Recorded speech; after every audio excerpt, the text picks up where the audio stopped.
고린도전서는 그 제목에서 알고 있듯이 고린도 교회 성도들에게 보낸 편지입니다. 바울과 소스데너라고 하는 사람이 같이 글을 써서 고린도 교회에 보낸 편지예요. 우리 1절 2절 말씀 먼저 한번 읽어볼게요. 1절 2절 말씀 시작.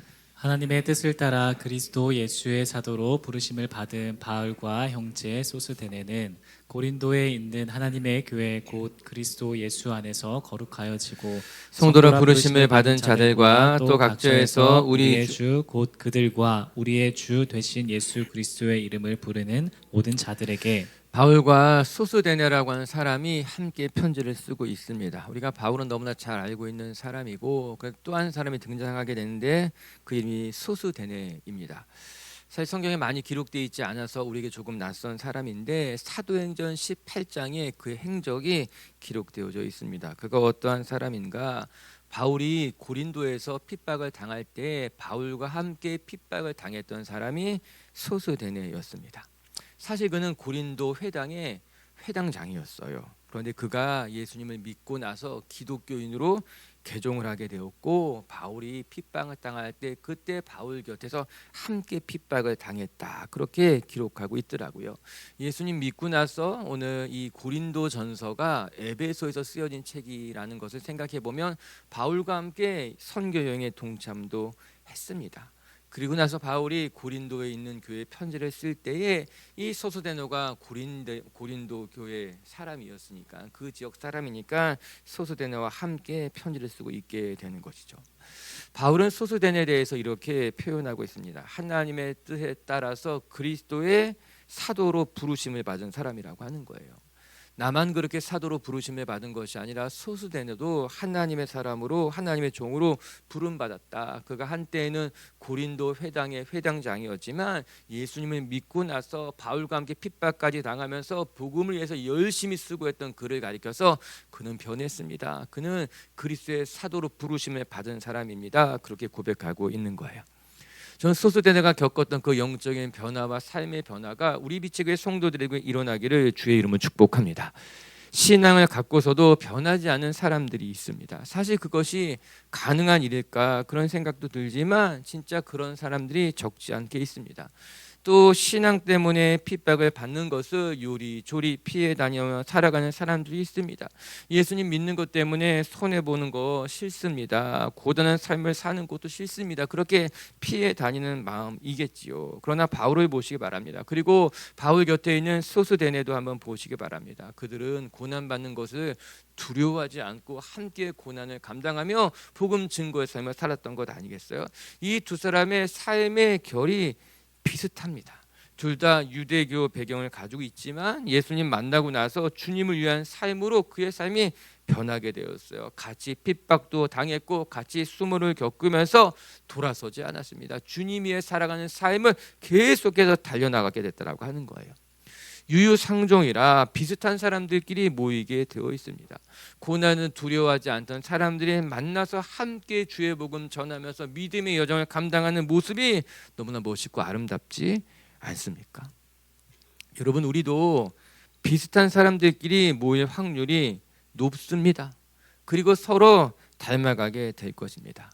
제가 바라는 것은 우리 비치교회 식구들이 함께 모여서 예수 그리스도를 배우고 예수 그리스도를 닮아가면서 서로에게 좋은 영향력을 주시고 그래서 함께 성장해 가면서 정말 예수님 때문에 손해보고 핍박받는 것 두려워하지 마시고 이러면 삶의 변화가 나타나고 삶의 열매가 맺혀지고 여러분들을 통해서 여러분의 교회가 여러분을 통해서 여러분들의 나라가 복받게 되기를 주의 이름으로 축복합니다.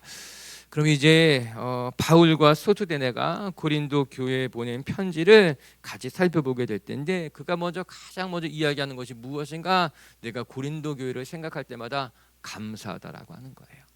오늘 본문에 바울이 편지를 쓰면서 가장 먼저 고백하고 있는 것은 감사의 기도였습니다. 바울이 무엇을 감사하고 있었을까?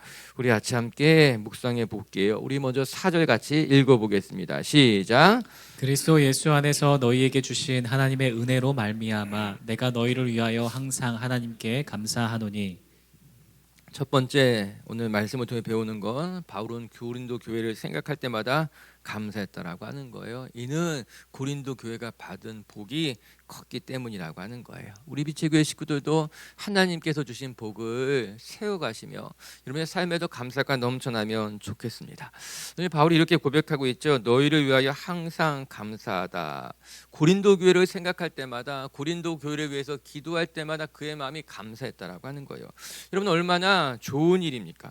어떤 사람은 생각만 해도 스트레스가 되고 걱정만 되는 그런 사람들이 있잖아요. 반면에 어떤 사람들은 그 사람 생각할 때마다 기분이 좋아지게 되고 행복해지고 또 그런 사람들도 있는 거예요. 여러분 얼마나 좋은 일, 얼마나 감사한 일입니까? 바울에게 고린도 교회가 그랬다라고 하는 거예요. 내가 고린도 교회를 생각할 때마다 마음이 좋았고 감사했고 그래서 감사 기도를 늘 드리게 되었다라고 하는 겁니다. 저는 우리가 이런 은혜 속에 살았으면 좋겠고 우리의 관계가 이런 관계가 되었으면 좋겠습니다. 성도들을 생각할 때마다, 교회를 생각할 때마다 머리가 아프고 힘들고 고달픈 것이 아니라 교회를 생각할 때마다 좋은 거예요. 감사한 거예요. 우리 성도들을 생각할 때마다 용기가 생기고 행복한다면 그 관계, 그 교회가 얼마나 좋은 관계일까 생각해 보게 되는 것이죠. 여러분 힘든 교회 안 있어 봐서 그래요. 좋은 교회만 있어 보니까는 좋은 교회가 좋은지 모르는 거예요. 힘든 교회 있어 보세요. 교회를 가는 것도 힘들고 안 가는 것도 힘들고 교회를 생각하면 걱정이 들고 어렵고. 그런데 고린도 교회를 생각할 때마다 감사가 넘쳐났다고 했는데 오늘 우리 말씀을 자세히 들여다보고 고린도 교회에 걱정거리가 없어서 이렇게 감사가 넘친 것일까? 고린도 교회가 걱정거리가 전혀 없기 때문에 이렇게 바울이 감사하고 있는 것일까? 그렇지 않았다는 겁니다. 이제 우리가 몇 달 동안 천천히 살펴보겠지만 고린도 전서를 묵상하면서 고린도 교회의 문제가 적지 않았습니다. 그래서 바울이 편지를 쓰게 된 것인데 바울은 놀랍게도 그 고린도 교회에 문제가 많았음에도 불구하고 고린도 교회를 생각할 때마다 감사가 넘쳤다고 고백하고 있습니다. 이는 아무런 문제가 없어서 감사하는 것이 아니라 감사가 있었음에도 불구하고 고린도 교회가 받았던 축복이 너무나 많기 때문에 바울은 고린도 교회에 문제가 있음에도 불구하고 고린도 교회는 참 감사한 교회다, 복받은 교회다 그렇게 고백하게 됐다라고 하는 거예요. 전 그 말이 맞는 것 같습니다. 이런 문제가 없는 교회가 어디 있겠습니까? 아쉬운 것이 없는 교회가 어디 있겠습니까? 조금만 깊이 들여다보면 교회들마다 이런저런 문제가 있고 아픔이 있고 상처가 있는 거예요. 그럼에도 불구하고 감사할 수 있는 것은 그 교회를 하나님이 세우신 교회이고 그 교회 안에 하나님의 은혜가 있기 때문인 것입니다. 문제가 있음에도 불구하고 그 문제보다 더 크신 하나님이 함께 하시는 교회이고 그 교회가 지금까지 받은 은혜가 있기 때문에 감사해야 된다라고 하는 것이에요. 그럼 바울이 2절에 교회에 대해서 분명히 정의하고 있는 말씀이 있습니다. 2절 말씀 우리가 읽었는데 바울이 이야기하는 하나님의 교회는 어떤 교회인가? 곧 그리스도 예수 안에서 거룩하여지고 이렇게 설명하고 있습니다. 여러분 교회가 자신의 행실로 말미암아 거룩해진 곳이 교회가 아니라 그리스도 예수 안에 있기 때문에 거룩해진 곳이 하나님의 교회라고 바울이 분명하게 설명하고 있는 것 아니겠습니까?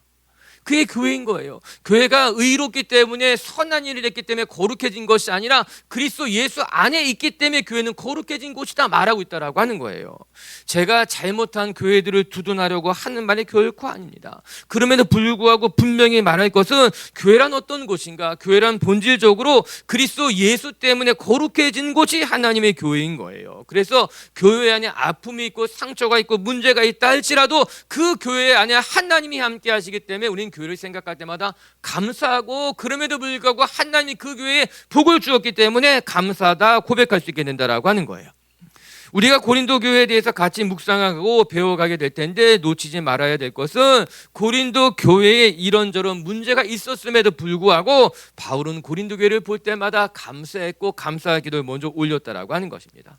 문제가 있어서 편지를 쓸 수밖에 없었지만 그럼에도 불구하고 바울은 고린도 교회를 생각할 때마다 그래도 감사하지, 하나님이 세운 교회니까 감사하지, 교회 안에 소망이 있으니까 감사하지 고백했다라고 하는 거예요. 여러분, 빛의 교회가 대단한 교회가 아닙니다. 그럼에도 불구하고 감사한 것은 하나님의 은혜가 우리 교회 안에 있기 때문인 거예요. 하나님의 소망이 빛의 교회 안에 있고, 또 빛의 교회 안에 하나님의 뜻이 있고, 또 빛의 교회가 지금까지 받은 교회가 많기 때문에 우리는 감사하고 또 헌신하고 또 수고하게 되는 건 아니겠습니까? 오늘도 빛의 교회를 통해서 하나님 만나시고, 빛의 교회 가운데 계신 하나님과 교제하시고, 빛의 교회를 통해서 여러분의 신앙과 인격이 성숙해져 가기를 주의 이름으로 축복합니다. 고린도 교회가 받았던 복을 좀 더 들여다봅시다. 우리 5절 말씀 한번 읽어볼까요? 5절의 말씀 시작. 이는 너희가 그 안에서 모든 일 곧 모든 언변과 모든 지식에 풍족함으로 너희가 그 안에서 하나님께 받은 은혜, 모든 일, 모든 언변과 모든 지식에 풍족하였다고 말합니다. 5절만 보지 말고 7절로 마저 읽고 한번 묵상해 볼게요. 7절 읽어봅시다. 시작. 너희가 모든 은사에 부족함이 없이 우리 주 예수 그리스도의 나타나심을 기다림이라. 그러면 여기에 모든이란 단어가 몇 번이나 사용됐습니까? 3번이나 사용되었습니다. 어떻게 사용되고 있습니까? 모든 언변과 모든 지식과 더 나아가 모든 은사에 부족함이 없었다, 이렇게 이야기하고 있는 것 아니겠어요?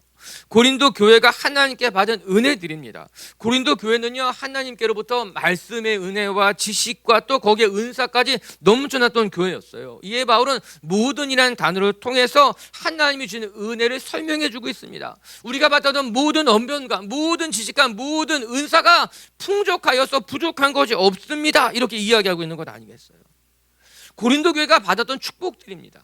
고린도 교회 안에는 말씀의 능력이 있었어요. 지식의 능력이 있었어요. 또한 여러 가지 은사들이 다양하게 넘쳐났어요. 하나님이 부으신 은혜였다라고 하는 것입니다. 우리가 읽었던 5절과 6절과 7절 말씀에 또 중요한 단어들이 반복되죠. 풍족하여, 부족함이 없이, 이런 단어도 바울이 사용하고 있는 것 아니겠습니까? 말씀을 읽으면서 가만히 생각해 보니까는 이 고린도 교회라는 곳이요, 하나님의 은혜를 정말 풍족하게 받은 교회였던 거예요. 그 당시 항구에 있었던 도시로서 경제 중심지적인 역할을 감당했던 도시가 고린도였는데, 그 고린도 교회에 세워졌던 교회에 하나님의 특별한 은혜가 있었던 것입니다. 말씀의 은혜를 주시고 지식의 은혜를 주시고 그 지역을 이끌어갈 수 있는 풍성함을 주시고 은사까지 넘쳐나게 하셨던 것이 하나님의 은혜, 복음이었다라고 하는 것이에요. 그것을 생각할 때마다 바울이 감사할 수밖에 없었던 것이죠. 그리고 우리 자신을 돌아보게 됩니다. 우리도 하나님께서 주신 은혜들이 많이 있잖아요. 고린도 교회를 풍성하게, 풍족하게, 아낌없이 부어주셨다는 사실을 잊지 마시고, 또한 우리 자신을 돌아보면서 내 삶에 돌아보니 하나님이 주신 은혜가 있지, 우리 교회에 돌아보니 하나님이 주신 은혜가 있지 기억하시면서, 저는 하나님이 주신 은혜를 잊지 말고 그 은혜에 감사하며 그 은혜에 걸맞게 살아가는 저와 여러분들이 되시기를 주의 이름으로 축복합니다. 우리가 공동체 성경 읽기에서 같이 고백한 것 같이 범사에 감사하라. 여러분, 우리의 삶에 허락하신 모든 것들에 감사하면서 여러분의 신앙이 더 풍성해지기를 주의 이름으로 축복합니다. 두 번째, 또 바울이 감사할 수 있던 것이 무엇인가? 하나님께서 고린도 교회를 향해서 내가 끝까지 견고하게 하실 것이다 약속하셨기에 오늘 바울은 감사 기도를 드리고 있습니다. 우리 8절 말씀도 읽어볼게요. 시작. 주께서 너희를 우리 주 예수 그리스도의 날에 책망할 것이 없는 자로 끝까지 견고하게 하시리라. 끝까지 견고하게 하시리라. 저 이 말씀이 마음에 많이 와닿습니다. 고린도 교회를 향해서 바울이 어떻게 고백하고 있는가? 하나님이 너희를 끝까지 견고하게 하실 것이다. 앞서 말한 것 같이 이 고린도 교회 문제가 많았는데요, 그럼에도 불구하고 바울은 믿었습니다. 아니야, 문제가 있지만, 아픔이 있지만, 여러 가지 사건도 있지만, 그럼에도 불구하고 하나님께서 끝까지 견고하게 하실 거야 라는 믿음 앞에서 감사하고 있는 것 아니겠습니까? 먼저 축복할게요. 하나님이요, 여러분의 가정을, 여러분의 삶을요, 끝까지 견고하게 지켜주실 것입니다. 여러분, 우리가 한두 번 도움을 주고받을 수는 있습니다. 그러나 지속적으로 누군가를 도와주고 돌본다는 것은 결코 쉬운 일이 아닐 것입니다. 그리고 그렇게 돌봐주는 사람을 만나는 일도 어렵습니다. 여러분, 우리가 하나님의 은혜에 감사한 것은요, 하나님은 우리를 한두 번 은혜 베푸시고 마는 것이 아니라 하나님은 변함 없이 끝까지 우리를 돌보시겠다고 하시기에 우리가 하나님 앞에 정말 감사하는 거예요. 여러분, 과연 나를 마지막까지 지켜줄 사람이 몇 명이나 있을까? 특히 요즘 세계 정세를 보면은 믿을 만한 사람이 아무도 없다, 그 생각하게 됩니다. 나라와 나라가 대적하는 것을 보면서 야, 진짜 우방이라는 것이 있는 것일까? 나라들끼리 맺은 국제 조약, 협약 같은 것들이 이 시대에 과연 지켜지긴 하는 것일까? 그런 생각하게 되는 거예요. 넓게는 나라와 나라가, 좁게는 우리가 살아가는 세상 속에서 과연 누군가가 나를 끝까지 지켜준다고 하는 그 약속이 이루어질 수 있겠는가? 그 생각을 해보게 되는 거예요. 여러분, 결국에는요, 하나님밖에 없습니다. 이 답을 할 수밖에 없는 거죠. 제가 여러분들의 인간관계, 신뢰관계를 깨뜨리려고 하는 말이 아니에요. 우리 서로 믿고 신뢰하며 살아가는 것이 맞죠. 그렇게 수고해야 되는 것이 맞아요. 그럼에도 불구하고 분명한 것은 여러분, 우리가 사람 의지하다 보면 실망하게 되고 상처받게 됩니다. 우리가 의지해야 될 것, 우리를 끝까지 지키고 돌보실 분은 하나님이라는 것을 기억하면서 그 하나님의 약속 붙들 수 있기를 바랍니다. 우리를 지으신 분이 하나님이십니다. 그래서 우리의 시작은 하나님께로부터 말미암은 것이에요. 하나님이 우리를 지으셔서 이 땅에 보내셨어요. 그래서 우리가 태어난 것도, 우리의 삶의 시작은 하나님께로부터 말미암은 것입니다. 그리고 우리의 삶의 마지막도 하나님께로 가게 되어 있습니다. 그래서 우리의 삶의 알파와 오메가가 하나님이라고 하는 거예요. 우리 인생의 출발점도 하나님께로부터 시작이 되었고, 우리의 삶의 마지막까지도 우리의 삶을 지키시는 것이 하나님이시기 때문에 하나님이 우리의 삶의 알파와 오메가가 되시고 처음과 나중이 되시며 우리의 삶을 온전히 붙들고 가시는 것이 하나님이라고 하는 거예요. 이에 바울이 고백하고 있는 것이죠. 주께서 우리를 끝까지 지킬 것이기 때문에 감사하다라고 하는 거예요.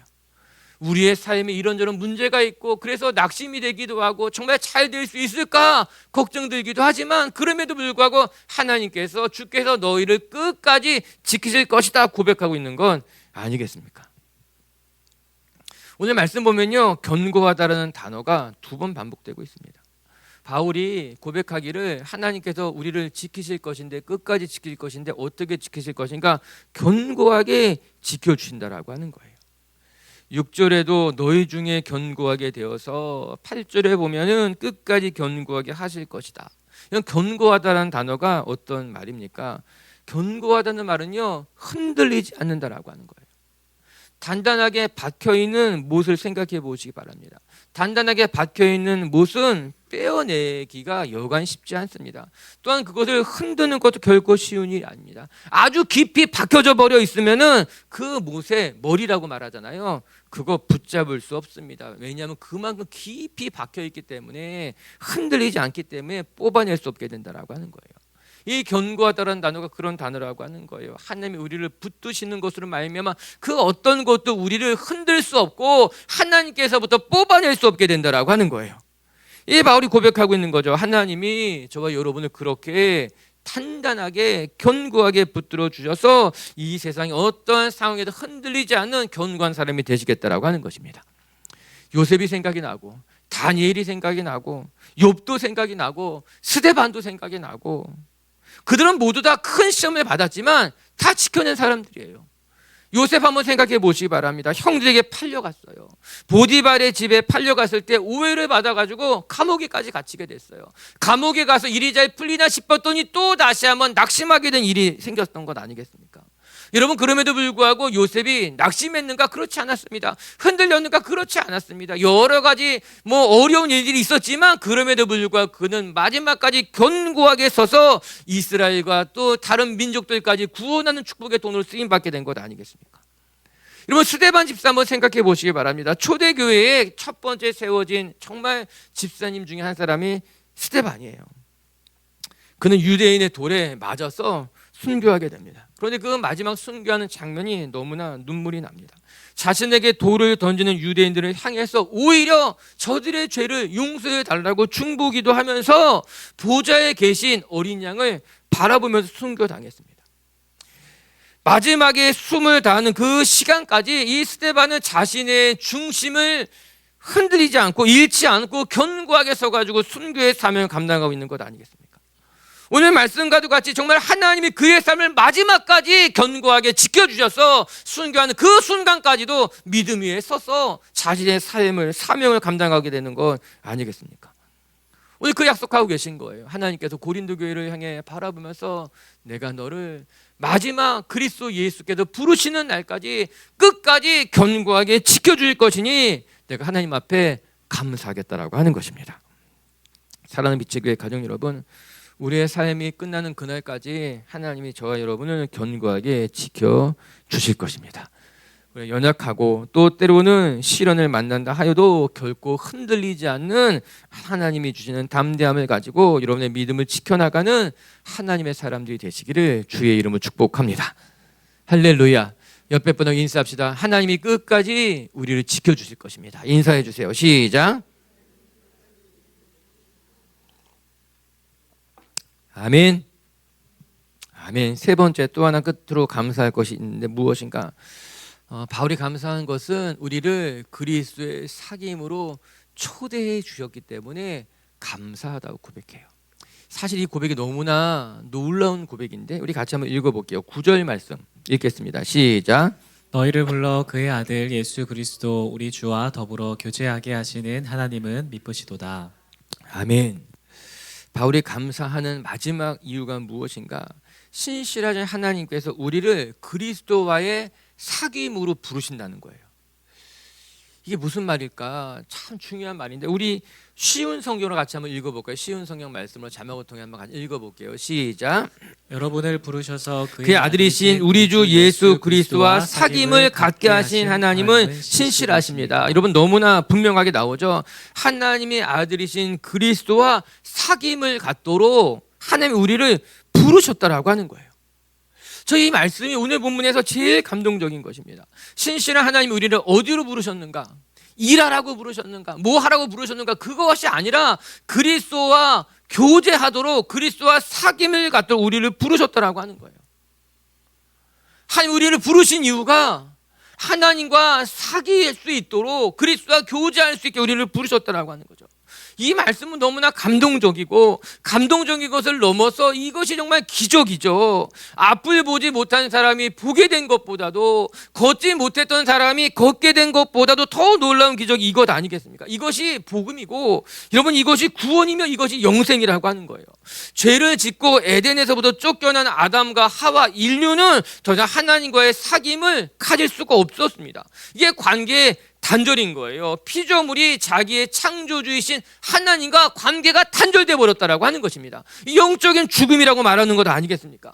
하나님이 우리를 지으셨는데 우리가 우리를 지으신 하나님을 보지 못해 하나님의 음성을 들을 수 없어 하나님과 관계를 가질 수 없게 되는 영적인 죽음이 우리 가운데 오게 됐다라고 하는 거예요. 하나님께서 그것이 안타까워서 다시 하나님이 우리 죄악된 우리와 교제하기 위해서 예수 그리스도를 보내주셔서 예수 그리스도가 십자가에 지심으로 말미암아 우리를 살리셨다라고 하는 것입니다.